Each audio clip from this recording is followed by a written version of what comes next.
Tonight on Primetime, the United States tightens its naval blockade on Iran following the collapse of diplomatic talks. Ships being turned back and warnings of force are raising questions over the future of this fragile peace.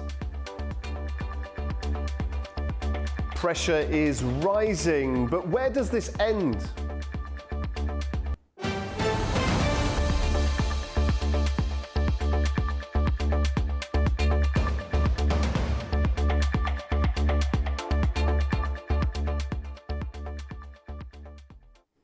Good evening. Pressure is mounting on Iran as Washington steps up enforcement measures, even as diplomatic efforts continue behind the scenes. With tensions stretching beyond the Gulf, signs are emerging that the situation could broaden into a more complex regional crisis.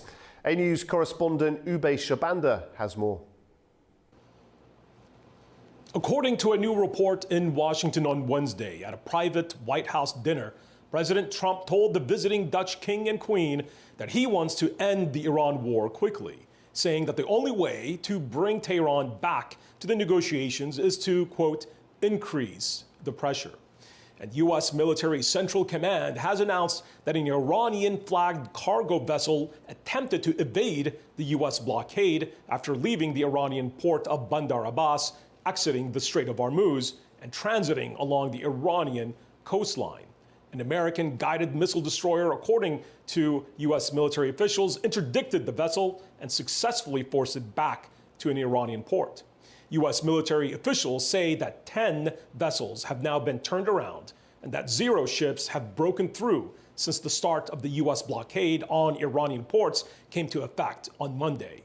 Trump administration officials believe that the blockade of Iranian ports will prove immensely costly for the Iranian economy, which could lose hundreds of millions of dollars in lost energy export revenue per day. The White House has signaled behind the scenes that President Trump wants to see the end of hostilities between Israel and Lebanon, where clashes between Israeli forces and Iranian-backed Hezbollah continue. While the U.S.-Iranian negotiations are technically separate from the Israeli-Lebanon talks, officials in Washington believe that an end to the fighting in Lebanon could help in efforts to reach a deal with Iran.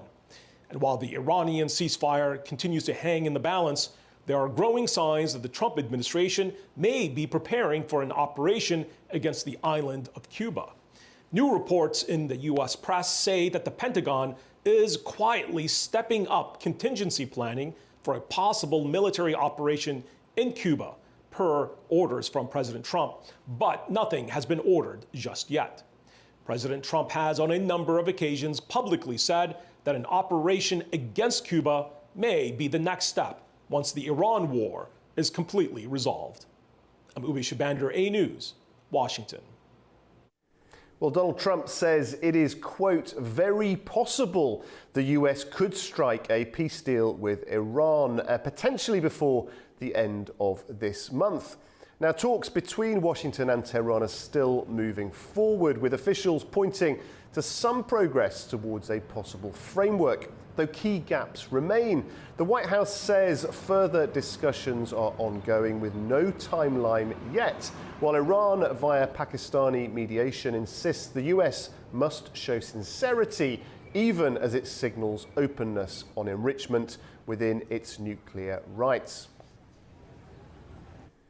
Well, joining me now is Professor Ercebet N. Rojda, sir, a Middle East and North Africa political analyst at Ludwika University of Public Service in Budapest. Professor, thank you very much indeed for joining us on Prime Time. We appreciate it very much indeed. Thank you for the invitation. So much pressure, so much mistrust between the two sides. Frankly, Professor, why are these talks still alive? It's very simple. There is no way out. There is no other way. And here we could hear all the main elements of the conflict. And we shouldn't forget that besides the United States and Iran, there are other states, many other states, who are also involved in this crisis, in this war, whether they want it or not. You mentioned yourself Israel-Lebanon, which seems to be a kind of a background theater, another war which is still related, but can be handled separately. But we shouldn't forget that where this war is happening, it is happening in one of the most crucial oil and gas supporting regions of the world, from where about 25-29% of oil is coming out annually.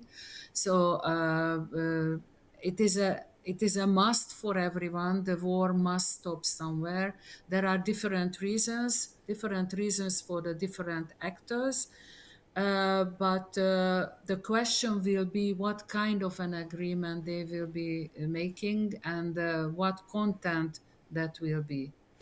Now, Iran says it remains open for discussions, but it also draws a pretty firm line on nuclear rights. How far can that particular issue be stretched, do you think? It is very interesting because we have seen it all. If it is the nuclear issue, we have seen it all.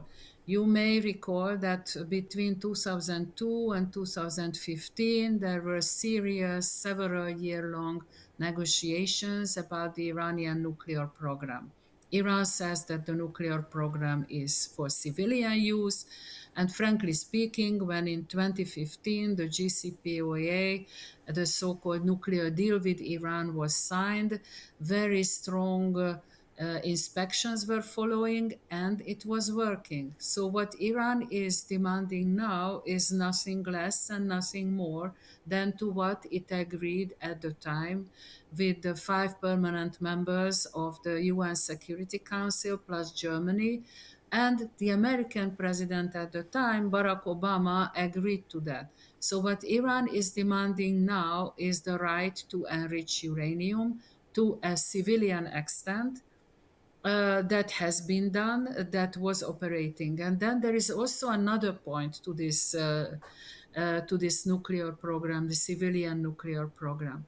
At the time when Iran started its nuclear program, even if it was civilian, it was the one and only country in the Persian Gulf and in the little bit wider region who did have a nuclear civilian program.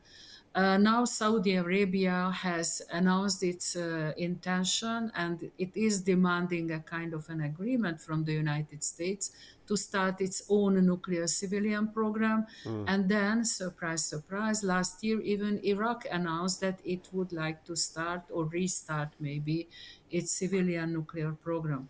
So under the Non-Proliferation Treaty, Article 4, all state parties under international inspection are entitled to the free access to everything related to the civilian use of nuclear energy.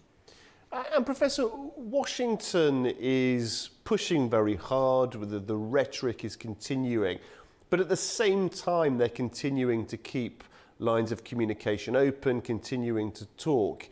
What do you make of that strategy? Is it effective or is it a strategic error, do you think? Well, I think on the one hand, it is very important. On the one hand, Washington has to show strength. But on the other hand, we have to understand that there are different constraints also on President Trump. First of all, he started this war without a congressional approval. There are time limits for doing that within the American Constitution and laws, and this is already very close by. Plus, there is the midterm elections in November, and we shouldn't forget that President Trump campaigned for being elected second time for a US president with the promise that he would not start another long wars in far away parts of the world. So this is also another important element. We also have to mention, as we heard from the news before our discussion, that the United States has already other issues on the table. So far, since the beginning of the second Trump presidency, we had Greenland, we had Venezuela. now we have Iran, but now, as you said, it is Cuba that is the next one. So there is too many issues, too far away, too much energy and too much attention to be centered on one issue. So it is very bad time for the United States to finish this war in one way or another, but obviously it has to do in a way when it seems to be winning. So it must be a win-win situation, not only for the US, but for the Iranians as well. Yes, Pakistan also right in the middle of this, aren't they? Many analysts have praised them for their diplomatic dexterity, their ability to curate these discussions. What do you make of the contribution of Pakistan at this point? It is very interesting development. It seems that Pakistan has now entered the group of successful mediators. If we have a look at the Pakistani national security document that was published, I think 2 years ago, no, in 2022, there we see that there is a new concept for Pakistani national security, which is geoeconomics. Now, Pakistan is located in a very difficult, very important, very complex geographic situation. It can be on the road of the Belt and Road Initiative coming from China going to Europe, but it could be also on the road of this north-south transit highway or transit corridor that initially was raised by India and would lead up to Russia. So it is in a strategic position. And the next point that I would like to mention is that it seems that the present Pakistani leadership has undertaken to come in strongly for mediation. We should remember that just a few days before the American-Iranian negotiations took place in Islamabad, there was already a kind of, if you like, a regional negotiations leading in the Pakistani capital, with the presence of the Saudi and Egyptian and the Turkish and of course the Pakistani leaders, which seems to show us that there may emerge a kind of a new regional security-minded cooperation format in the region. You may say that it's based on the common understanding of Sunni Islam. You may say something else, but definitely it seems that Pakistan, with these mediations, is getting brought into the Middle Eastern fold. And finally, Professor, if we do get some kind of framework emerging, how durable do you think that will be? Well, I think this is the very big question. Definitely the Iranian delegation, the huge number of all the different expertise that participated in the Islamabad talks, from politics to diplomacy, from technical issues to military issues to national intelligence. Everyone was represented in the Iranian delegation in Pakistan. The Iranians have had endurability as one of their very first demands. They say that if we come to an agreement, it should be an endurable agreement. We do not want to have a kind of an agreement when then next year anyone can come and attack us again. So there is a very strong intention on the Iranian side, and I suppose also on the American side, to make it a fixed and a long and durable agreement. Professor, it's been great speaking to you. Thank you very much indeed for your analysis. Thank you. Thank you very much.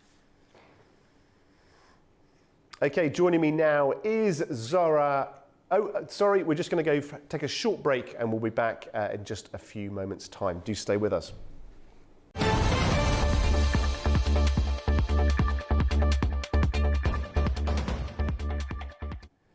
A warm welcome back to Primetime, wherever you're watching. Azerbaijan and Armenia have recorded what initially appeared to be a rare step in bilateral trade. Well, Baku reported its first imports from Armenia in March 2026. Officials later clarified the goods were Dutch roses transiting through Armenia and recorded as imports based on entry point. At the same time, exports to Armenia reached $5.7 million in Q1, including $1.5 million in March, just 0.1% of total export revenues. Well, Azerbaijan-US trade more than doubled year on year in the first quarter of 2026. Trade turnover between Azerbaijan and the United States reached $296.2 million in the first 3 months of 2026, marking a 2.2-fold increase compared to the same period last year. According to data from the State Customs Committee of Azerbaijan, trade with the US accounted for 3.14% of the country's total trade turnover during the first quarter. Now, the surge in commercial activity comes as officials in Baku held discussions regarding the implementation of the Azerbaijan-US Charter on Strategic Partnership. Now, trade may be limited for now, but the bigger question is what comes next. As the region looks at reopening routes and rebuilding links, the focus is shifting to what kind of economic relationship Azerbaijan and Armenia could realistically develop and what needs to happen to get there. Well, joining me now is A News' Anastasia Lavrina, who's been looking at the practical side of this, what's possible and what still needs to fall into place. Anastasia, always great to have you in the studio and good to see you. Let's start with the basics then. What would actually need to happen on the ground for a regular flow of trade between Azerbaijan and Armenia to happen? Well, Guy, thank you so much for this question. That's indeed very interesting and very important question. So we already can see that the trade turnover in between of two countries is taking place. And of course, now more products, including the fuels, are being exported from Azerbaijan to Armenia. That helps indeed to Armenia's economy and energy stability. As Prime Minister Nikol Pashinyan just recently stated out, he said that with the closure of the Strait of Hormuz, the consequences for Armenia's economy could be much worse in case of no absence of any cooperation with Azerbaijan, meaning that our country is indeed helping Armenia in such a tough period of time when the global economy is facing so many challenges. And coming back to our region, indeed, there are still some moments and some points that have to be taken into account in order to have a smooth economic cooperation in between of two countries in the region. And first of all, it's a formal peace agreement have to be signed between Armenia and Azerbaijan. The agreement reached last year in Washington, D.C., of course, helped two countries to move forward. And already we see the first steps in many spheres, the cooperation between the civil society, the mutual visits, and etc., and the bilateral meetings, which is also very important. But for the final settlement and the smooth development of cooperation, indeed the peace agreement is needed to be signed. Then the second element is the border delimitation and demarcation. Two sides and the investors and those who are deeply involved in economic issues have to be sure that there is no any potential escalation in the region, and that's possible only if there is a guarantee of the proper delimited and demarcated border in between of two countries. Then, of course, it's the opening of trade lines and trade routes. Here, of course, we have to mention the Middle Corridor, which is, I would repeat myself, an essential part of the Belt and Road Initiative, China's global initiative, and Zangezur Corridor, or TRIP, which is still on the agenda, despite the fact that now United States and personally Donald Trump is mostly and deeply involved in the issues related to the Middle East, but still TRIP is on the agenda, and we hope all three sides will come back to this question as soon as all the issues related to the Middle East will be solved peacefully. We really hope for that. Then, of course, it's a custom and legal framework the investors and the people who are dealing with the business issues, representatives of the companies and any kind of international organizations dealing with business issues, have to be sure that there's a clear regulations and security is guaranteed in case of any kind of unplanned changes or something else. And one more is also security guarantees for investors from both sides. It will be really good to see. As for now, there is a civil society engagement and cooperation from two sides, but for the future, after the peace agreement is signed, for my mind, it will be very important to see any kind of a business forum in between of business representatives from Azerbaijan, Armenia, together with Georgia. Let's make this South Caucasus indeed very attractive environment for investors from outside, from the Western countries, and etc. And it's what's needed for that is a long-lasting and stable peace. Yeah, it's a very interesting idea indeed, actually. And assuming, thinking positively, that the peace deal does get signed, that relations continue to improve and develop, what are the advantages economically in terms of trade that both sides could enjoy?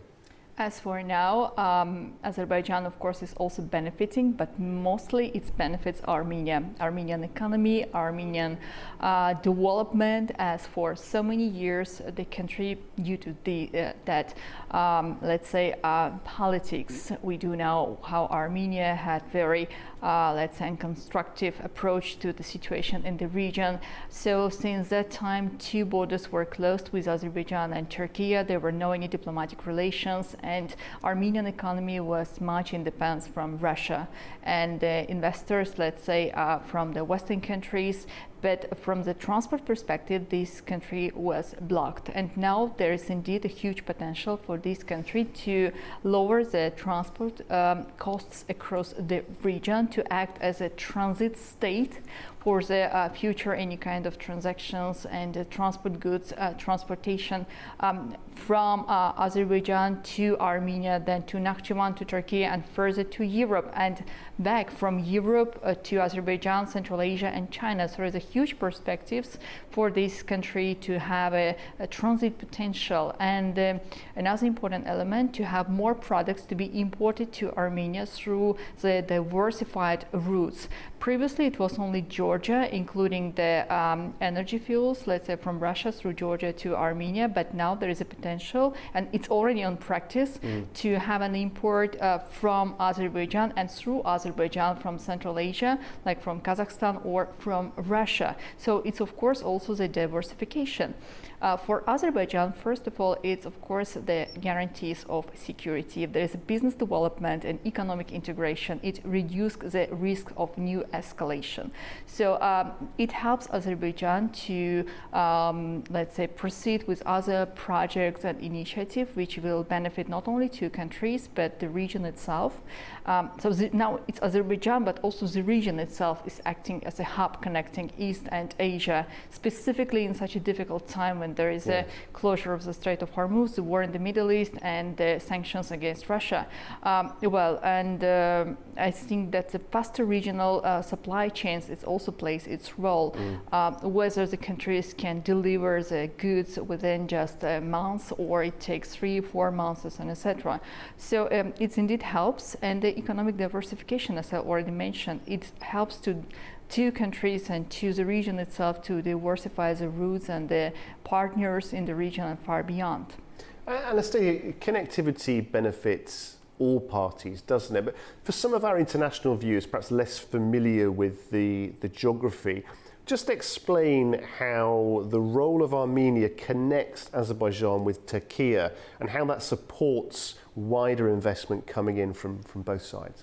Azerbaijan already have a transport links and cooperation with Turkey through different kind of projects, energy, communication, the transport links, which benefit not only two states but the European Union as well, the Southern Gas Corridor and other transport links which is connecting Azerbaijan, Georgia, and Turkey. But now for Armenia, it's also important to be part of this global initiative. And for Azerbaijan, first of all, as we are working on this project since the end of of the war in 2020 an opening of Zangezur corridor to have a stable and short connection with Nakhchivan Autonomous Republic and then further to Turkey. And here we can speak about the trade flows, energy cooperation and the green transition and renewables for the future. So it's of course the reduced time of delivery, and before in case we used and could use the Iranian territory in case of any escalation in Iran or in the region itself, we will have an alternative route through Armenia. Therefore, for Azerbaijan, it's also very important. But all of those projects is also plays a big role for the regional actors and for European countries.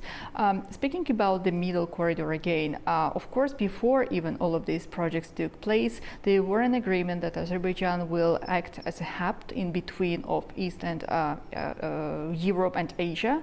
But now we will have an alternative route, which is also a part of the middle corridor. So for China, I guess it's also among the top priorities to have a diversified links connecting its territory with Europe. And what is really important is a huge support Donald Trump personally is providing here for the realization and implementation of this project, meaning that this area, this region is on the agenda of having more prosperous and secure roads for the future. Therefore, it definitely will benefit all actors. Yes, it's very interesting. And in terms of what it is that's flowing through that route, I mean, many people understandably talk about energy, and of course that's important.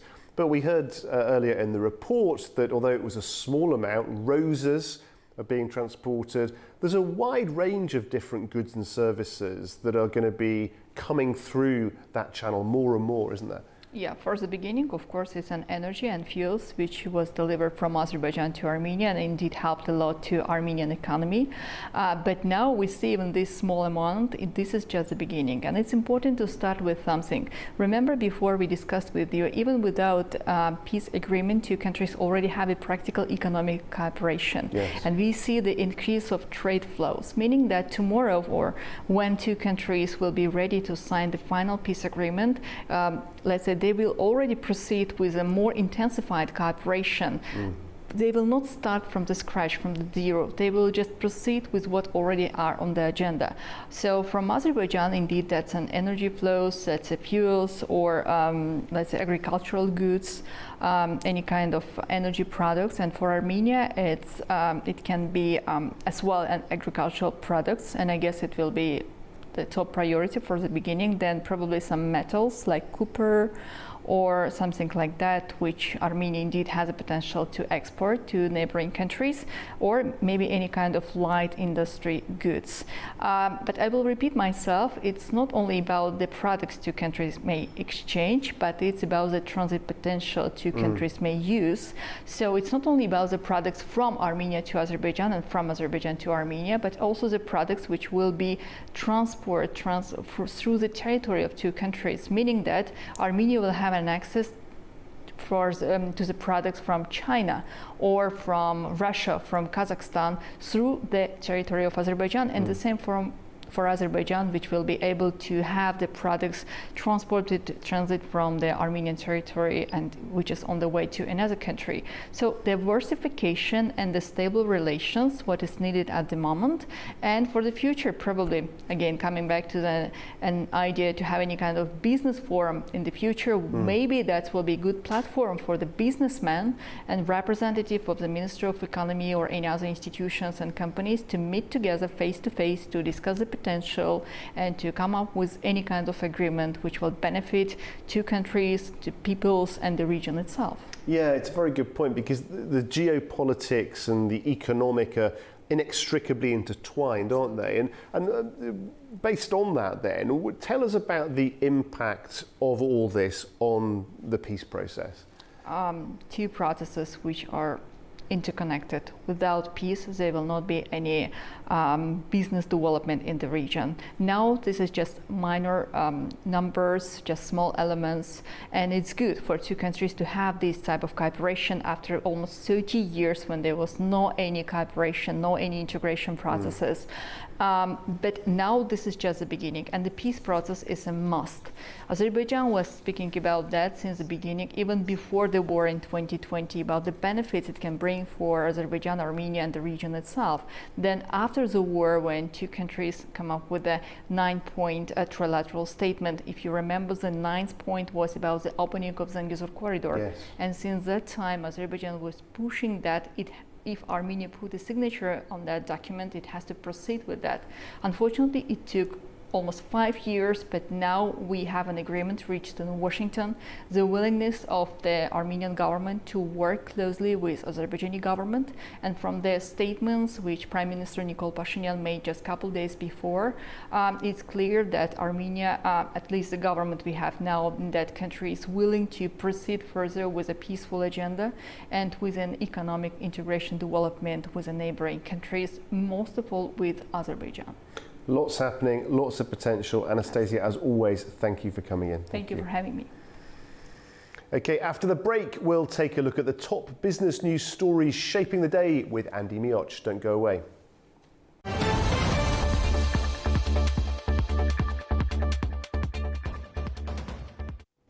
Welcome back. You're watching Primetime. Now, Andy Mioch is in the studio with the very latest business news stories. Andy, what have you got on the agenda tonight? Well, Guy, we'll be taking a look at how energy markets are responding to the developments in the Middle East.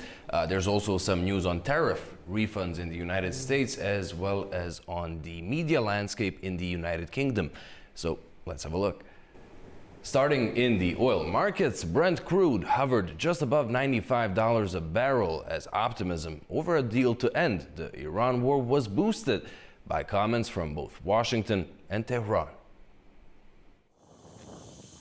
Brent crude futures rose above $95 per barrel on Thursday after facing pressure earlier in the week. Investors were assessing the likelihood of an extension of the ceasefire between the US and Iran, while weighing the possibility for a broader agreement that could end the conflict and reopen the Strait of Hormuz. Reports indicated that Washington and Tehran are mulling an extension to their 2-week ceasefire to allow more time to negotiate a peace deal. Meanwhile, the Strait of Hormuz remains effectively closed, with a US naval blockade on Iranian ports still in place, keeping markets on edge over further supply disruptions. Iran also warned it could retaliate against an extended US blockade by suspending shipments across the Persian Gulf, the Sea of Oman, and the Red Sea. Reuters reported that Iran could consider allowing ships to sail freely through the Omani side of the Strait of Hormuz without risk of attack, as part of proposals it has offered in negotiations with the United States. Markets are now turning their attention to a likely second round of US-Iran talks, expected to center on reopening the strait and Iran's nuclear enrichment activities. Meanwhile, chief of the International Energy Agency said that Europe has enough jet fuel for maybe 6 weeks. He warned of possible flight cancellations soon if oil supplies remain blocked by the Iran war. The International Energy Agency's head warned Thursday that Europe has maybe 6 weeks left of jet fuel as the airline industry continues to grapple with headwinds due to the Middle East crisis. IEA Executive Director Fatih Birol said the Strait of Hormuz blockade will result in the largest energy crisis we have ever faced, in an interview with the Associated Press. He added that the broader economic impact includes higher gasoline, gas and electricity prices, with some parts of the world hit worse than the others. Agency's chief previously warned that the energy crisis was set to hit harder in April as oil supply constraints worsen. He said more than 110 oil-laden tankers and more than 15 carriers loaded with liquefied natural gas are waiting in the Persian Gulf and could help ease the energy crisis if they could escape through the Strait of Hormuz. Away from the Middle East war, the U.S. government is set to launch an online portal next week that lets businesses request refunds for tariffs deemed illegal by the Supreme Court. The system is meant to consolidate refunds so importers will receive one electronic payment rather than processing refunds on an entry-by-entry basis. The Supreme Court's ruling on US President Donald Trump's administration plans to launch next Monday the system will use for issuing refunds to American importers for $166 billion paid in tariffs that the US Supreme Court struck down in February as unlawful. US Customs and Border Protection said in a court filing on Tuesday that it has completed the development of the initial phase of the refund system, known as CAPE, for consolidated administration and processing of entries. The system will consolidate refunds so importers will receive one electronic payment, with interest when applicable, rather than processing refunds on an entry-by-entry basis. Agency official Brandon Lord made the declaration in the filing with the New York-based Court of International Trade. The Supreme Court ruled that Trump overstepped his authority in imposing sweeping global tariffs under the International Emergency Economic Powers Act, a 1977 law meant for use in national emergencies. Tuesday's filing said that as of April 9th, some 56,497 importers had completed the process to receive electronic refunds for tariffs affected by the court's ruling, an amount totaling $127 billion. The agency has said it plans to roll out the refund system in phases. Over to the auto industry, Peugeot maker Stellantis has said it will abandon car assembly at its Poissy plant in France and invest 100 million euros to convert the facility to make components and use it for recycling parts. The company said in a statement that the site will continue to employ about 1,000 workers. Stellantis said on Thursday it will stop making new cars at its Poissy plant near Paris within 3 or 4 years, as it works on cutting excess manufacturing capacity across Europe. The Jeep and Peugeot maker is facing chronic overcapacity in the region, where auto sales have yet to return to pre-pandemic levels. Rapid gains by low-cost Chinese competitors, as well as a slower-than-expected transition to electric vehicles, which forced Stellantis to report a $25 billion write-down earlier this year, have compounded the situation. Production of the DS3 and Opel Mokka in Poissy should cease at the end of 2028 at the earliest, after which the site will no longer produce new vehicles, but will continue to manufacture auto parts for other Stellantis factories, a company spokesperson told Reuters following talks with unions. During the meeting, Stellantis told unions that the date of end of production, penciled for the end of 2028, would be confirmed later on. Stellantis, which has 4 other factories in France, will invest 100 million euros to overhaul the Poissy site, enabling new activities such as 3D printing for parts or reconditioning and recycling used vehicles. In AI chips news, TSMC raised its annual revenue forecast and said it was stepping up capital spending this year as the world's biggest contract manufacturer of advanced semiconductors scrambles to meet relentless hunger for its products. TSMC raised its annual revenue forecast on Thursday. The tech giant further said it's stepping up capital spending this year. That's as the world's biggest contract manufacturer of advanced AI chips tries to meet massive demand for its products. The bullish outlook comes after the company, which is a major NVIDIA supplier, said first quarter profit leapt 58% to a record $18.2 billion. That was well ahead of expectations and marked its 8th straight quarter of double-digit growth. Looking ahead, TSMC forecasts sales between $39 billion and just over $40 billion for the current quarter. That's well up from the same period last year and a jump from close to $36 billion in the first quarter. The huge demand for high-performance chips needed for AI has driven Asia's most valuable company to new heights. TSMC's shares have gained more than a third so far this year. And finally, in the world of media, the BBC is set to cut 2,000 jobs as it tries to reduce costs. It's the corporation's biggest downsize in 15 years. The announcement comes before a former top Google executive takes over as BBC Director General next month.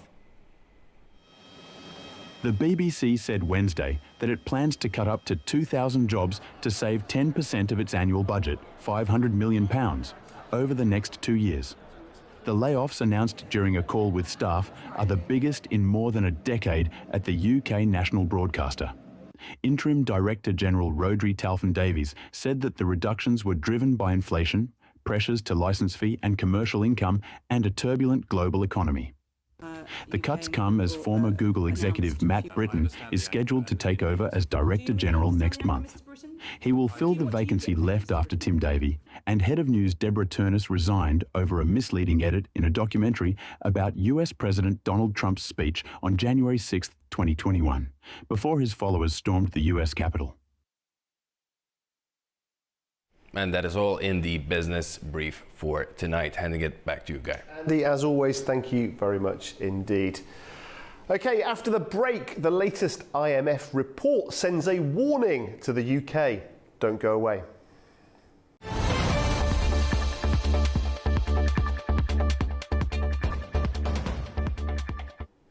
Welcome back. You're watching Primetime. A fresh warning from the IMF is highlighting growing pressure on the UK economy as global shocks continue to ripple through key sectors. With energy costs rising and borrowing expected to stay higher for longer, the outlook is becoming increasingly challenging for households and businesses. A News's Zainab Farizada reports now from Manchester.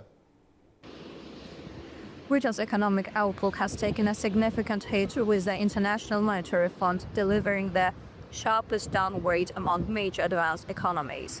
The IMF now expects the UK economy to grow by just 0.8% in 2026, down from a previous forecast of 1.3%, placing Britain at the bottom of the G7 when measured per person. The downgrade is being driven largely by the ongoing conflict involving Iran, which has pushed up global energy prices. The IMF says that the war initially doubled in natural gas costs, a major issue for the UK, which remains heavily reliant on inputs. The surges in energy prices is also expected to delay interest rate cuts from the Bank of England, keeping borrowing costs higher for longer and adding further pressure on households and businesses. UK Chancellor of the Exchequer Rachel Reeves has criticised the United States' handling of the conflict, describing the lack of a clear strategy as a folly and warning that the consequences are being felt globally, including by families across Britain. At the same time, unemployment is expected to rise, with the IMF forecasting a rate of 5.6% this year. Inflation, which has already been persistently high in the UK, is now projected to peak at around 4% in 2026, higher than previously expected, before gradually easing back to the Bank of England's 2% target by the end of 2027. Economists warn the figures highlight a deeper issue: the UK's vulnerability to global shocks, particularly due to its dependence on fossil fuels.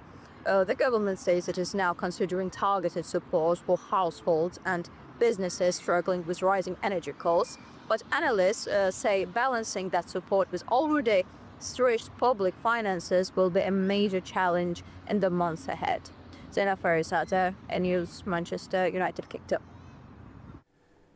Okay, let's bring in now Antonio Leite, Chair Professor at Nova SBE in Lisbon, to break down the IMF's latest outlook and what it means for the global economy.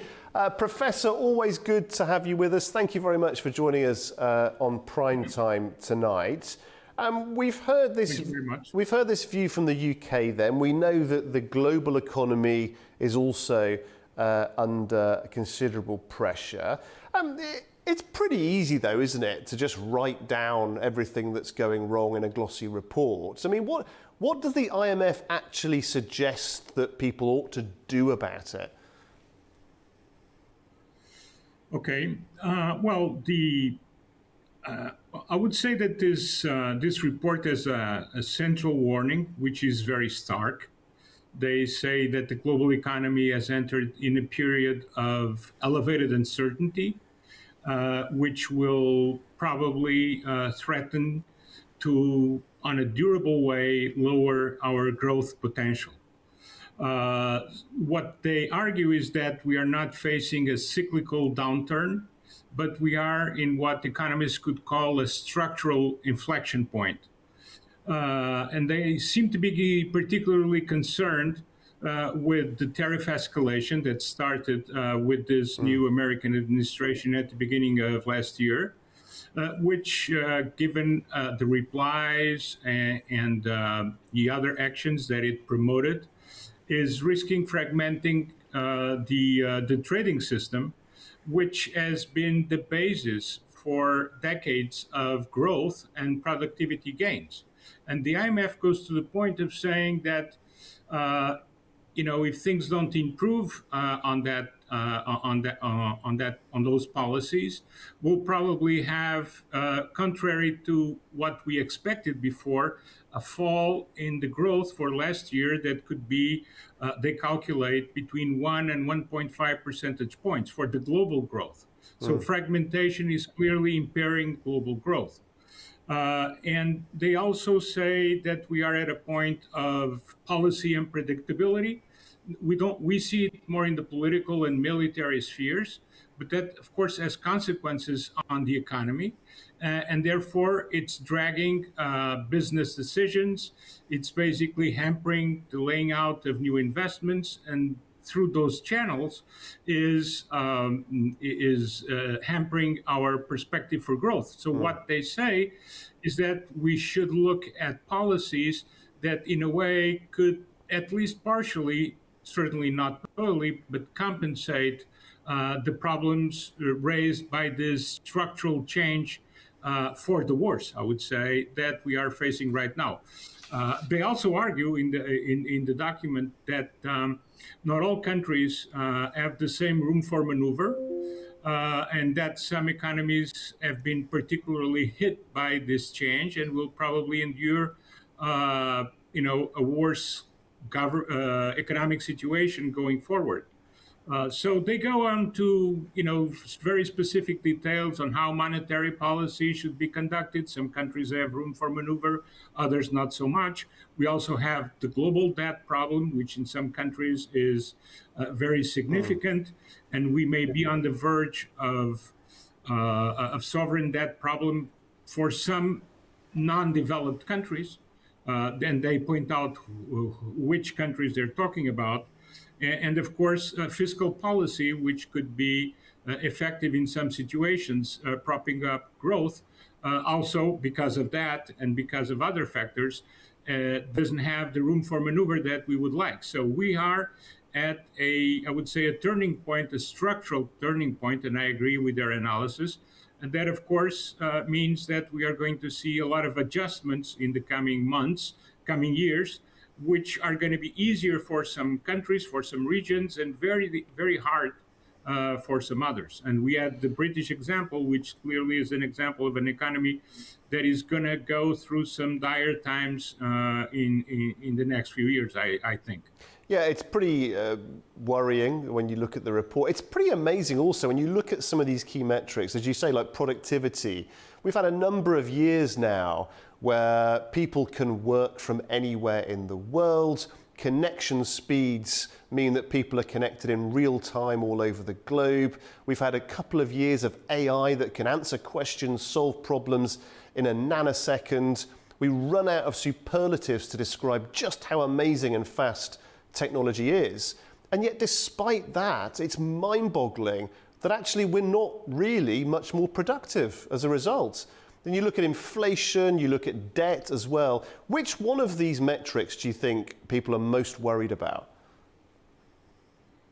Well, I would say that, inflation was clearly a problem after the beginning of the Russian-Ukraine war. It's not totally solved, but it's tamed in most, at least the developed economies. But I think the binding constraint that we are facing collectively now, and thank God we have better technology and we have all those improvements. Otherwise, the situation would be more difficult, certainly. But we have like a combination, I would say, of three factors. One is, as I mentioned, the trade policy shock. So we have the direct impact of the tariff on price and supply chains.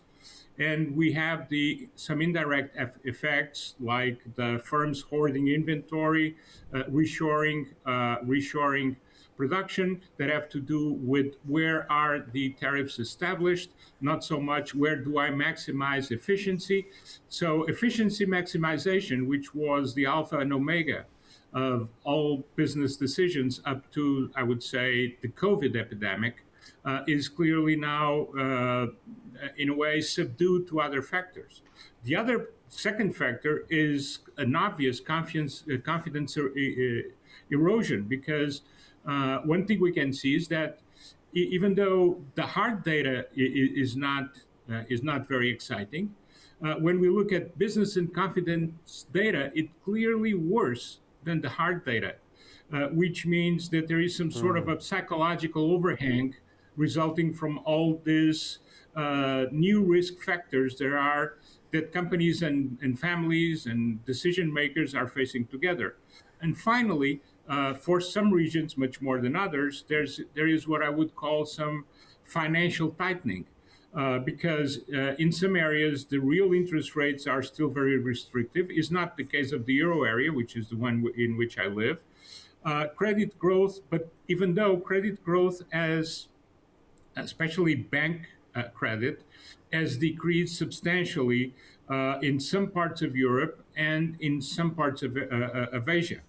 And so,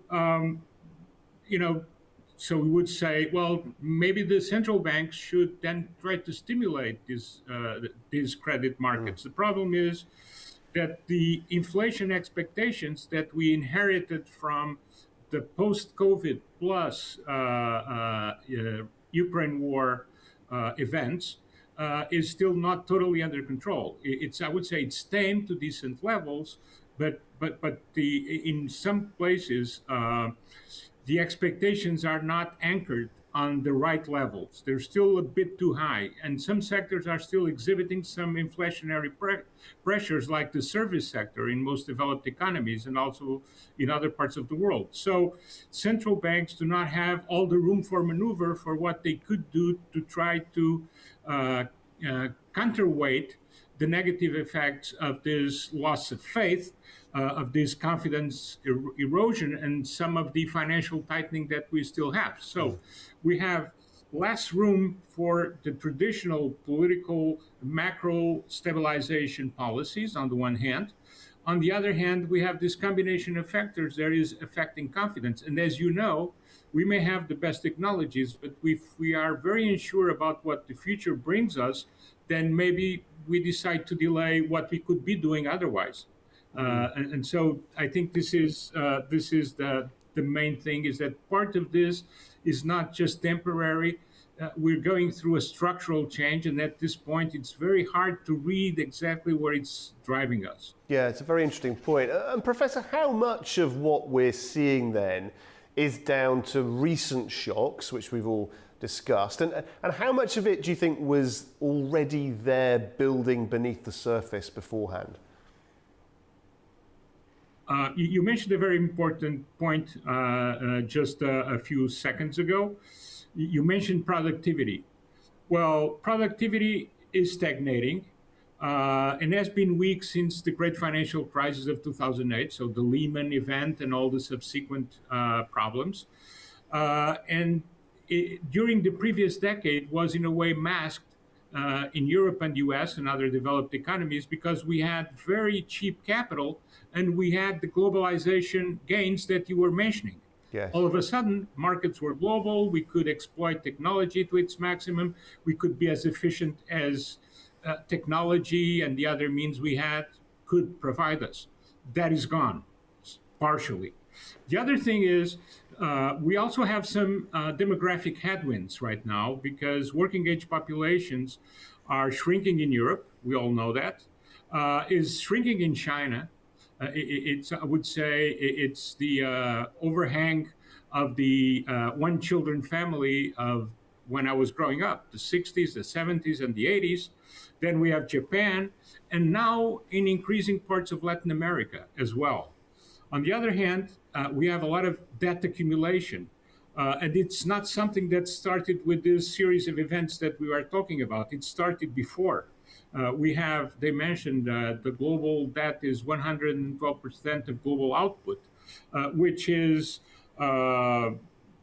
problematic because now we have less fiscal space for fiscal policy than we had prior to the pandemic. And on the other hand, and that goes again to the comment that you pointed out very well, is we do no longer have supply chain optimization because we have the geopolitical constraints, we have the tariff constraints. And on the other hand, and this is very fundamental because we are not like we were in the 70s or 80s, but energy is still a key factor for all economies. And we cannot produce everything with renewables and nuclear. We clearly have energy systems are exposed to these geopolitical disruptions. So this, of course, all of this combined with the pandemic, the energy crisis, the tariff escalation, all of this brought us to a point. What I would say, and I think I'm pretty sure of what I'm going to say, is that we didn't return to the good conditions we had prior to 2020. So we were not able, and we are not able to return to 2019. So there's a lot of things underneath that are not favorable, and the effects are exacerbated by this combination of more recent events. That's why they call it, and I think correctly, we are in a point of structural change, and a lot of things are commanding that structural change. It's not one or two factors, it's a combination of factors, the ones we have been talking about. And as you say, many of those factors, most of those factors affect all of us. These are global problems. Nevertheless, are there any geographic differences? Are some areas, some parts of the world more fragile, others more robust to weather this storm than others? Yes, I would say that there are some areas that are holding up very relatively well. The United States, despite the policy-induced uncertainty, the fact that the United States has been triggering at least one of the main factors that is causing disruption at this point, they benefit from energy self-sufficiency. They have a flexible labor market. The dollar is does still have the reserve status that they have historically had over the past century. And so growth has slowed, but the baseline is very far away from stagnation or recession. So they're not doing as well as they could, but they are very resilient at this point.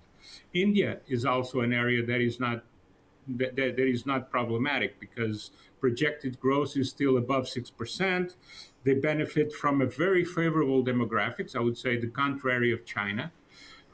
They export services, and they are also benefiting from some supply chain diversification away from China that American and Europeans are undertaking at this point.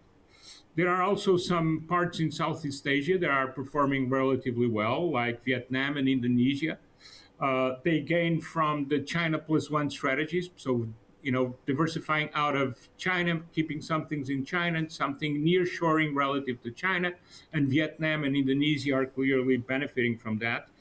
And in Europe, my country, Portugal and Spain, are clearly overperformers relative to the rest for very peculiar things because, tourism is growing consistently at very high rates. They have had access to EU funds, and they continue to have, like other areas, but it's a compounding effect. And they are less exposed to some of the problems with the manufacturing supply chains. Then the more fragile at this point, I would say, is Germany. And Germany is now the sick man of Europe, clearly. It's an old phrase that comes back because they were too dependent on Russia. They did some mistakes in terms of energy policy, like no longer having the nuclear power supply, which was very important and should be extremely helpful at this point. Their growth is near zero. They are really, Chinese competition is really making automotive and chemicals, which are core industries of Germany, struggling at this point. China has its own problems. Well, of course, they're growing well above stagnation, but they have property sector correction that is underway. They have export-led growth, which is more difficult with tariffs. And they have one particular point that may have political implications going forward, even though the regime handles that differently from how we would handle in Europe or the US, which is still very elevated levels of youth unemployment. Very, and then very the low-income countries. Professor, apologies to cut in there. A lot of them are. Very, very interesting analysis. We thank you very much indeed for that tonight. Very detailed. Thank you very much indeed. It was a great pleasure to be with you, Guy, again. Thank you. Okay, let's bring in now Dr. John Coulter, a political commentator. He's joining us from Coleraine in Northern Ireland to take a closer look at what this IMF outlook means specifically for Britain. John, very good indeed to have you with us. Thank you for joining us on Prime Time. I mean, let's start here. How serious is this downgrade for the UK economy? Well, good evening. I think it's very serious indeed for the simple reason that the IMF must be closely monitoring the opinion polls, because we've got to see it in the context of the elections that are expected on mainland Britain next month. And those predictions are that Labour is going to do very badly, which in turn could put Sir Keir Starmer's leadership, not just of the party, but as Prime Minister, under very, very serious strain. So I think the underlying aspect of this IMF downgrading is they could be preparing for a change of leadership within Westminster and within 10 Downing Street, so that I think it has to be seen in that context, as well as the fact that we are suffering a cost of living crisis. Now, I know that those who would support Labour will point to figures that there has been a growth of 0.5%, according to the Office of Statistics, in the British economy. But I think that that is merely electioneering ahead of what is seen as going to be a very, very difficult election for the British Labour Party and Sir Keir Starmer in particular. And all of this is coming before the Iran war erupted. So we've got to also take in the global aspect. So I think that basically the IMF downgrading is looking ahead. How can it recover the British economy 1, 2, 3 years ahead, or even thinking of a change of administration in the United Kingdom government? Of course, Keir Starmer, John, will just say, well, this is not our fault. This is the global economy. We're all under the same pressure. His critics, of course, will say, well, yeah, but you're not generating growth. You're distracted in other areas. Taxation's too high. The economy's strangulated. Who's actually to blame in this situation? Well, I think very clearly what we're looking at here is the implication of the Iran war. President Trump has got stuck into Iran along with the Israelis, and he is wanted, obviously, to bring more European nations, particularly those linked with NATO, into the conflict. So we have a situation here where perhaps NATO nations, other than the United States, are rather reticent to get involved in what is essentially President Trump's and the Israelis' war with Iran. And that's the key factor at the present minute. Are the economies ready, in the face of a cost of living crisis, ready to foot the bill for boots on the ground in Iran? I mean, look at, say, for example, the cost of the war in Afghanistan for the coalition forces. Look at the cost even going back further to the war in Kuwait. War costs money. And this is one of the big things, has a knock-on effect on taxes? Has it a knock-on effect on the economy? That type of thing. So it's not so much that somebody is to blame for all of this, but they're looking ahead as to the costs, because let's face it, even our Royal Navy has been sort of downgraded in terms of the amount of money. Money has got to be found somewhere by Sir Keir if he gets sucked into the Iran war. But the key date, and I go back to it, will be early May, and the 7th of May in particular. That's when these very crucial elections will take place in mainland Britain. The outcome of that will decide basically who continues or who is new in number 10 Downing Street. And that is a key issue that has got to be resolved. And John, you're obviously in the UK at the moment. When you go out and about and you meet people, who's feeling the effects of these conditions the most? Is it businesses, small businesses, families on low income? Who is it that's really feeling the pinch? The real pinch is being felt really by everybody. This is not something that is limited to people who would be classified as working class. This is not going to be classified or felt by people classified as middle class. What we're seeing is, if we use this terrible phrase, the poverty trap seems to be increasing, and more families are finding it very difficult to pay bills. In fact, one of the most difficult situations that many people who are caught in this poverty trap are finding is what we call heat or eat. And this has been exasperated, especially by the Iran war, where prices of heating oil and even foodstuffs have started to soar. So people are having to make a decision whether they heat their homes or whether they eat a very good meal every day. Wow. So we're seeing the number of people caught in this poverty trap increasing. That's also having a knock-on effect on businesses, because people, if they're making up their minds, heat or eat, what they're doing there is they're not going to the shops as often to buy food. They're not going out to restaurants to have meals. Therefore, that entire business sector is having a really tough challenge. And especially even the education sector is having it tough, because only yesterday, one of our most prestigious universities here in Northern Ireland, Ulster University, announced that it is having to cut over 400 jobs. Throw into the mix one of our big industries here in Northern Ireland alone, not just right throughout the UK, but especially here in Northern Ireland, is the agricultural sector. And yesterday and even today, we've seen farmers using their tractors as blockades to try and emphasise the really financial dire situation that is facing one of our biggest industries in Northern Ireland, the farming folks.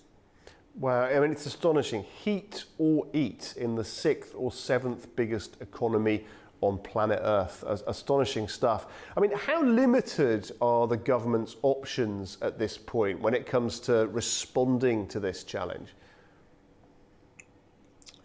Okay, the problem with the options is they're going to have to be radical in this aspect. And it's not so much the radical options, but the speed with which they can be implemented. The first thing, in terms of the fuel crisis, the Labour government has got to start North Sea oil drilling as soon as possible off the coast of northern Scotland. We have vast resources there, untapped resources. Those need to be tapped, and that fuel kept quite selfishly for the United Kingdom. The second thing that needs to be done is to scrap as much overseas aid as possible. Now, that sounds very brutal from that point of view, but we've got to start thinking, putting the UK first, putting our citizens first, and that may mean tough decisions, scrapping overseas aid. The third thing, and perhaps the most contentious of the three in terms of a radical situation, the Labour government has got to get a grip on what's called the small boat crisis. These are people who are coming illegally, asylum seekers, migrants across the English Channel, mainly from France, and are landing in the United Kingdom. They are taking up vast sums of money in helping them get rehoused, in helping them settle here in the United Kingdom. Now, if the small boat crisis can be stopped somehow, it will mean that more money can be diverted to the National Health Service, to education, to fuel development. What we're looking at is some very radical measures, but the big problem is they take time to implement. Yeah, and perhaps the other problem, John, is that on that list there are things that may need to be done, but politically might be very difficult, particularly for a Labour government to be seen to be doing. I mean, how confident are you that the government will get to grips with this and the UK will emerge out of this massive structural economic situation that it's in? Yes, I like the fact that you use the word structural there, because I think that the IMF with this downgrading is thinking structurally. What will be the shape of the United Kingdom in 1 or 2 years' time? The two factors must come into play here. First of all, can successful negotiations be implemented to be able to get the Iran war stopped? I don't mean a ceasefire, I mean stop completely, with something structurally there long-term that brings peace to Iran. The second thing will be more dicey for any Labour administration to implement, or indeed any British government to implement, and that's the fallout from May 7th elections.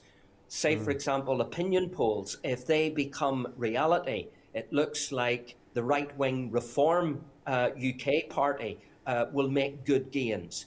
It also means as well that the slightly left-wing Green Party will make gains. Now, if you have these two ideological polar opposites making significant gains, who runs the centre of British politics? And therein lies the central problem.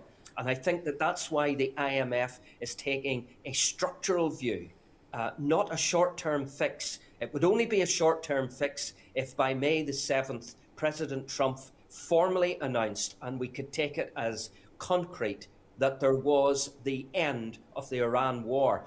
But if that's not going to be a reality, then we're in a situation where the IMF downgrading will be long-term structural to try and rebuild the economy. Whether the IMF has taken into consideration the surge for the Green Party or the implications of a Reform UK under Nigel Farage, perhaps in a couple of years' time as Prime Minister, because don't rule out, if Labour does exceptionally badly on May the 7th, Sir Keir Starmer's position as Prime Minister is seriously under threat. So who do we put in to stabilise the British economy? Very interesting. John, it's always good to get your analysis. We appreciate your time very much indeed. Thank you. Okay, after the break, we'll check in with our correspondents around the world for the very latest developments in their regions. Don't go away.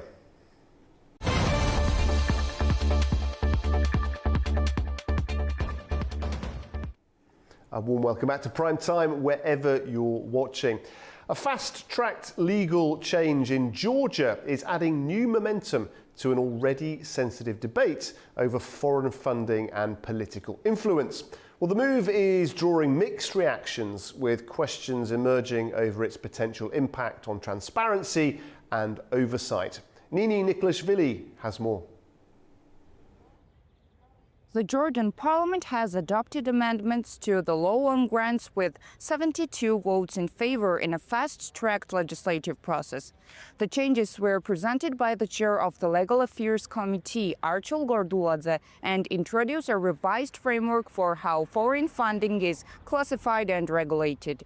Under the amendments, funds provided by diplomatic missions, consular offices, and international organizations accredited in Georgia will no longer be considered grants if they are linked to political or public interests associated with a foreign government or political party. The legislation also exempts the Georgian Red Cross Society and its funding activities from standard grant regulations.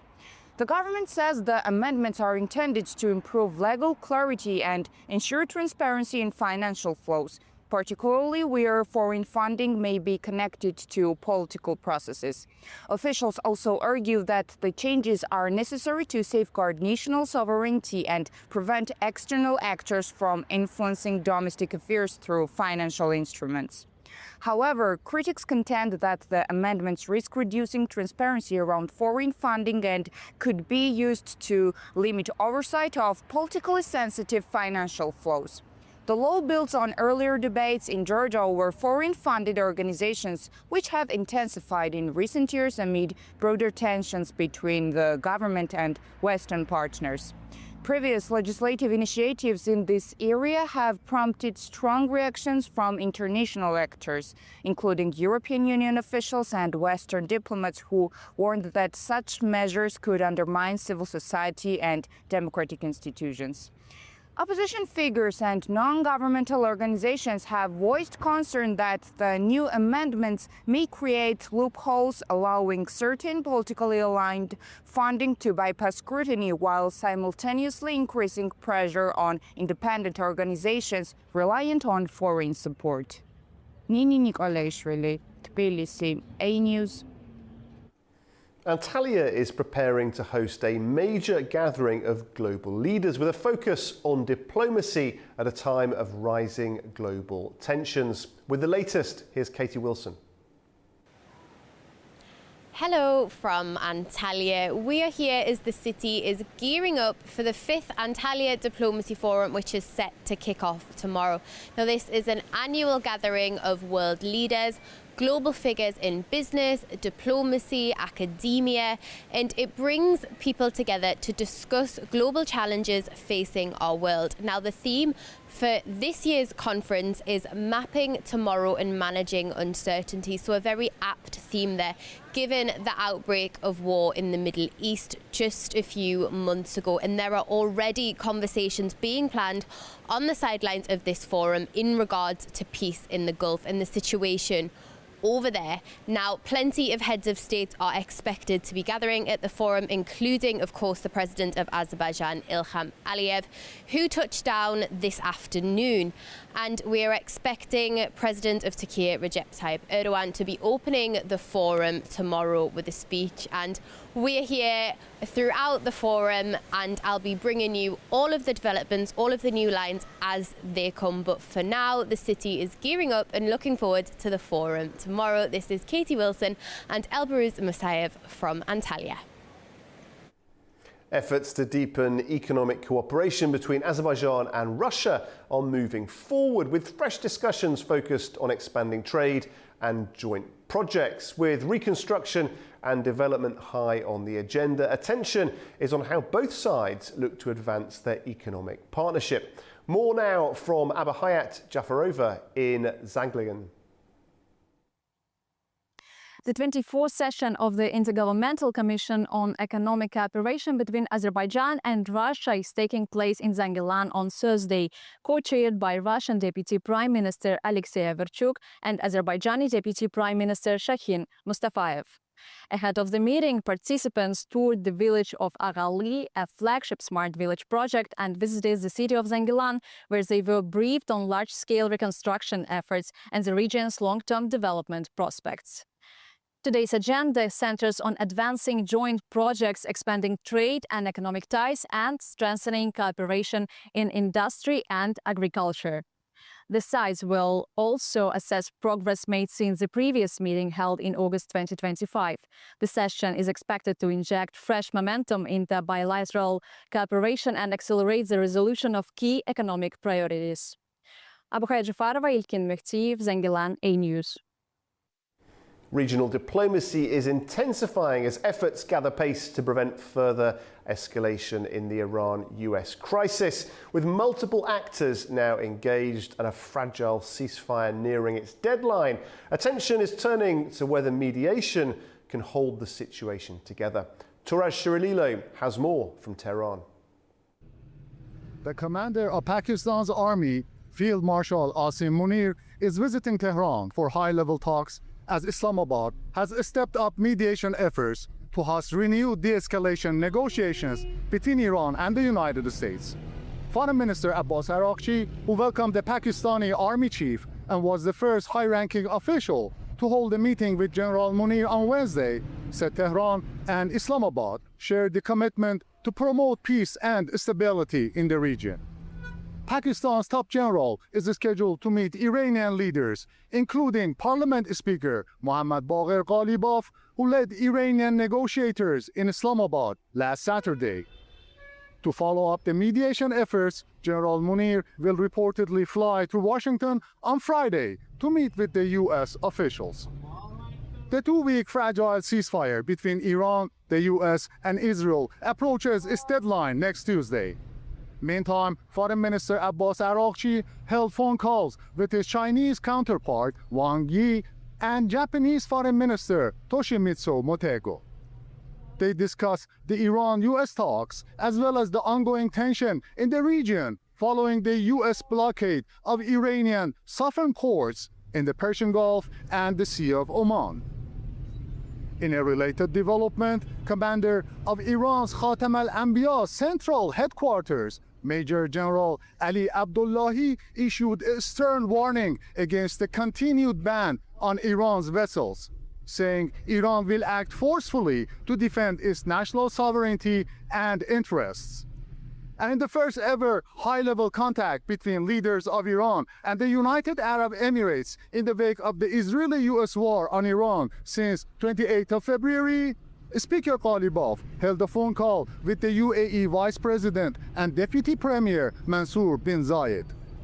They discussed regional developments and ways to de-escalate tensions in the region, according to Iranian media quoting Emirates' state-owned WAM news agency. During the war, Iran targeted the U.S. military bases and interests in the region countries, including the UAE, which were used to attack the Islamic Republic. Touraj Shirililo from Tehran for A News. Humanitarian agencies are warning that needs in Afghanistan remain severe, even as funding pressures begin to limit the scale of global aid efforts. Despite ongoing support reaching millions, the outlook remains fragile, with multiple challenges continuing to strain communities across the country. Tamim Bahis has more from Kabul. Despite a drop in global humanitarian assistance, the United Nations says it was still able to deliver a vital support across Afghanistan throughout 2025. According to the UN, millions of Afghans received essential services, economic opportunities, and livelihood assistance under its strategic framework for Afghanistan. The organization says more than 34 million people were reached with healthcare. More than 4.6 million children were enrolled in public education with UN support, and around 45,000 long-term jobs were created. But the UN says conditions remain very difficult, with aid cuts, population movements, climate pressures, natural disasters, and operational challenges continuing to affect families and essential services across Afghanistan. This comes amid a broader humanitarian crisis in Afghanistan, with nearly half of the population needing aid in 2025 because of food insecurity, weak health services, drought, disaster risks, and pressure from returning populations. UNICEF has also warned that in 2026, an estimated 21.9 million people, including 11.6 million children, will still require humanitarian assistance. The UN says communities across Afghanistan have shown resilience, working with aid agencies and partners, not only to meet urgent needs, but also to build a longer-term recovery and self-reliance. Tamim Bahis in Kabul, A News. South Korea is moving to strengthen its energy security by diversifying supply routes amid growing concerns over disruptions to key global shipping lanes. New agreements underline a broader effort to reduce reliance on vulnerable choke points and ensure more stable long-term access to oil. South Korea has agreed with Kazakhstan on the supply of 18 million barrels of crude oil, according to the head of the South Korean presidential administration, Kang Hoon-sik. The announcement comes as Seoul outlines a broader energy procurement plan involving a total of 273 million barrels of oil from Kazakhstan, Saudi Arabia and other Middle Eastern countries through to the end of 2026, alongside 2.1 million tons of naphtha. Kang Hoon-sik made the disclosure following a diplomatic tour that included a visit to Astana, stressing that the new supply arrangements are aimed at strengthening energy security by using alternative routes that bypass the Strait of Hormuz. Until now, around 61% of South Korea's crude oil imports and more than half of its naphtha imports have passed through this strategic checkpoint. Within the overall framework, Kazakhstan accounts for only about 6% of total volumes with 18 million barrels, while Saudi Arabia remains the dominant supplier under long-term contracts. South Korean authorities say the contracted volumes could cover the country's energy needs for more than 3 months under normal conditions. Deliveries via alternative routes are expected to take around 50 to 60 days, similar to shipments from the United States. So while Astana is clearly expanding its export reach, it's still too early to suggest that South Korea is shifting toward Kazakh crude as a primary source. Fariza Kalimurzina, Almaty, A News. Okay, let's take a look at top stories from around the world now. And US President Donald Trump says Israel and Lebanon have agreed to a 10-day ceasefire, marking a potential step towards easing tensions between the two countries.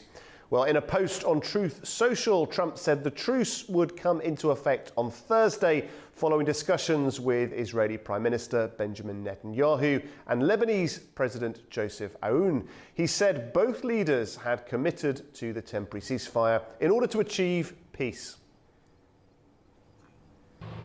Well, overnight strikes have intensified the conflict in Ukraine, with multiple cities hit and civilian casualties reported.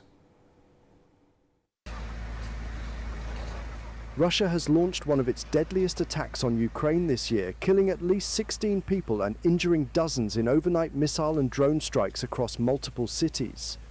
The assault hit the capital Kyiv, as well as Dnipro and the southern port city of Odessa, damaging residential buildings and critical infrastructure. In Kyiv, at least 4 people, including a 12-year-old child, were killed while dozens were wounded. Mayor Vitaly Klitschko said several of the injured, including emergency workers, were taken to hospital.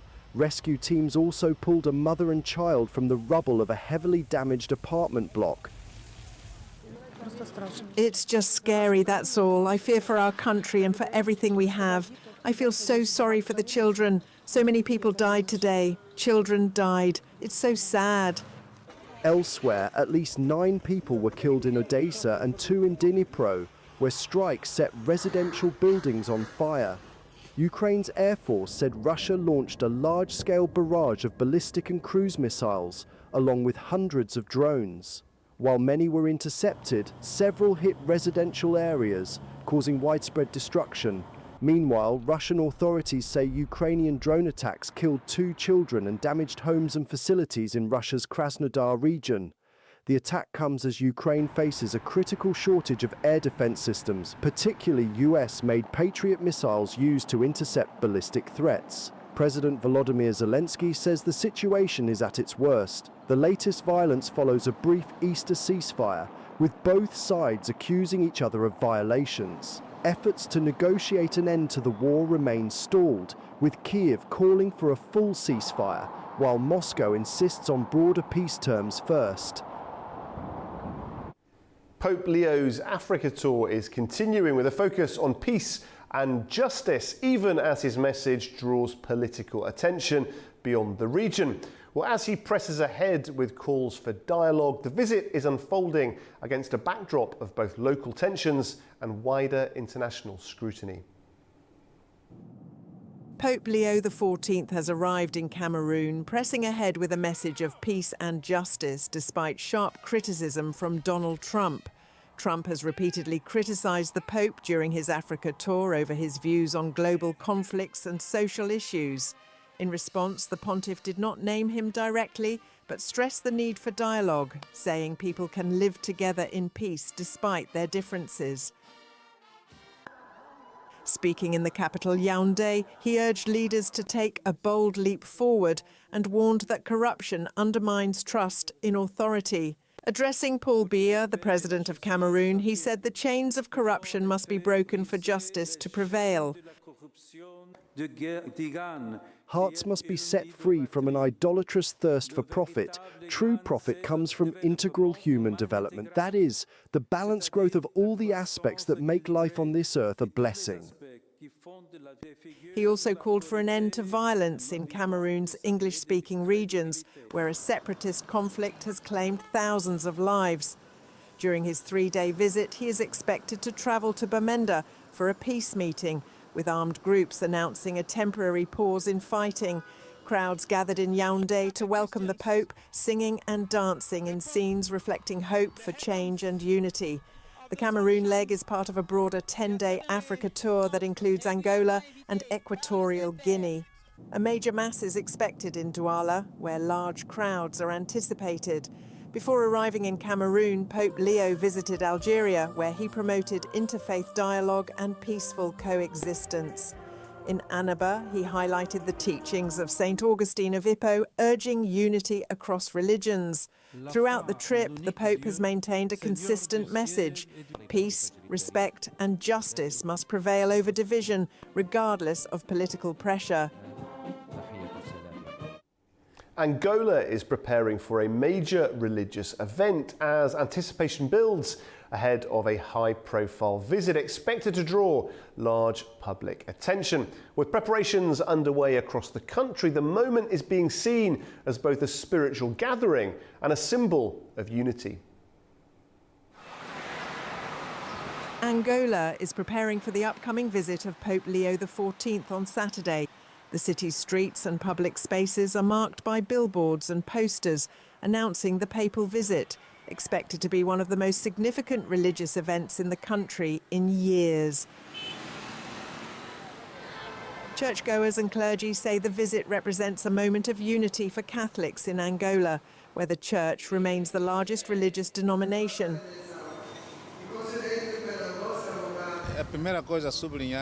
The coming of the Pope represents a lot, mainly happiness, hope and cheer to those who are daughters and sons of the Catholic Church. The Pope is someone we consider the representative of Christ in the world, and he is coming to visit the Church, which means that we must be united so that the Church finds more and more development in terms of new members, which would bring us joy. We are expecting the Pope with lots of excitement. In Kilamba, worshippers said the visit would strengthen Africa's international visibility. And yeah, it's good because it will elevate, the name of Africa all over the world. People from other continents are gonna see, Pope in Angola, and it represents very good things in Africa because, Catholic Church, Vatican, they are in top, of churches everywhere. During the visit, Pope Leo XIV is expected to hold Mass, meet church leaders and engage with officials and the public in a series of events across Angola as part of a wider African tour that includes Algeria, Cameroon and Equatorial Guinea. A surge in demand for artificial intelligence is driving a sharp rise in global electricity use, putting growing pressure on energy systems. Well, as infrastructure struggles to keep pace, questions are emerging over how sustainable this expansion will be in the years ahead.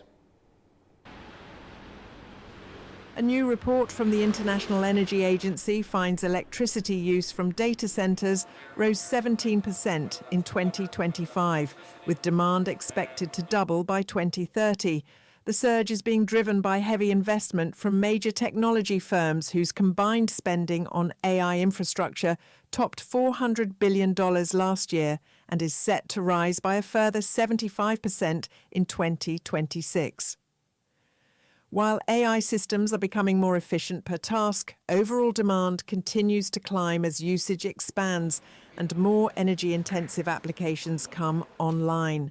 The IEA warns that growth is increasingly constrained by real-world bottlenecks, including slow grid connections and tight supply chains for key equipment such as transformers and gas turbines, delaying new projects. In response, tech companies are ramping up energy partnerships, accounting for around 40% of corporate renewable power purchase agreements last year, while also backing nuclear and advanced geothermal projects. The report also highlights a growing pipeline of agreements linked to small modular reactor nuclear projects, which has nearly doubled in capacity terms over the past year. At the same time, developers are turning to on-site gas generation and battery storage to manage rapid swings in demand, particularly as AI data centres scale up. IEA Executive Director Fatih Birol says countries able to deliver secure and affordable electricity will have a clear advantage in the AI era, adding, "There is no AI without energy." The agency adds that while rising demand does not automatically mean higher prices, large and rapidly expanding data centres could still pose challenges for energy affordability and grid stability without the right policies in place. A deadly maritime tragedy in the Andaman Sea has left hundreds feared dead after a migrant vessel carrying Rohingya refugees went down during a dangerous journey. Well, the incident is highlighting the continued risks faced by those fleeing in search of safety and stability. A trafficking boat carrying hundreds of Rohingya refugees has capsized in the Andaman Sea, leaving around 250 people missing and feared dead. The vessel left Teknaf in southern Bangladesh earlier this month, bound for Malaysia. UN agencies say it sank in the second week of April, amid rough seas, strong winds and severe overcrowding. Survivors say the journey was already deadly before the boat went down. Mohammed Rafiq, one of the few rescued, said traffickers forced passengers into sealed compartments meant for fish storage, trying to avoid patrols. When we reached the Andaman Sea, we were asking for water and they closed the hatches of our compartment. We were suffocating, screaming for oxygen. There were 30 to 40 people in each compartment. Around 33 people died by suffocation. The traffickers told us that there were 240 men, 20 women in the boat as we kept asking about overloading. We saw 13 traffickers. Before the boat capsized, I fainted when the boat was caught in a storm and hot fuel poured on my body. I started screaming in pain and then I lost consciousness. The next afternoon, an oil tanker rescued us. They picked up 5 of us. Most were never found. The tragedy underscores the risks Rohingya refugees continue to take, attempting dangerous sea crossings in search of safety or reunion with family. Umatara holds her daughter's UN identification card, searching for answers that have not come. Her daughter, Umi Habiba, had set out to join her husband in Malaysia. I heard that a boat had capsized. People are saying that their relatives have reached or returned safely, but I didn't get any updates on my daughter. I can't stand it anymore. I have a grandson. I am suspecting the worst. The boat has capsized and there is no update on my daughter. It all sums up that my daughter probably died on that boat. Now across the camps, many families holding on to hope, waiting for answers and fearing the worst as the fate of their loved ones remains unknown. A refinery fire in Australia is raising fresh concerns over fuel supply at a time when global energy markets are already under strain. With key infrastructure affected, attention is turning to the potential impact on production and availability in the days ahead. A major fire has broken out overnight at Viva Energy's oil refinery in Geelong on Wednesday. The blaze began late that evening at the facility, about an hour from Melbourne, one of Australia's last two operational refineries. The incident comes amid growing concerns about global fuel supply, after Iran moved to effectively close the Strait of Hormuz, following recent attacks by the United States and Israel. The fire, believed to have been caused by equipment failure, engulfed 2 units of the plant, which supplies more than half of Victoria's fuel needs. There are no reports of casualties. Whilst the fire is not yet under control, the fire has been contained to the Mogas plant and to an area of approximately 30 metres by 30 metres, and also through some platform and infrastructure areas. Large quantities of water has been used to cool and contain the fire, and that will continue to happen all day. Isolation valves have been activated to isolate as much as the plant as possible. Australian Energy Minister Chris Bowen stated that the situation would primarily affect gasoline production. It will have an impact, but at this point, production of diesel and jet fuel does continue, and no reason to believe at this point that there's need to stop that. The impact on petrol production, I'm sure petrol production will continue, but it may be impacted for some time, obviously. The Geelong refinery can process up to 120,000 barrels of oil per day and employs more than 1,100 people. It supplies over 50% of Victoria's fuel and around 10% of Australia's total fuel demand. Authorities say the situation remains under close watch, with the full impact on fuel supply and refinery operations expected to become clearer in the coming days. Well, that brings us to the end of Prime Time. Andy Mioch will be in the hot seat tomorrow, bringing you plenty more news and analysis. And from all of us here at A News, thanks for watching.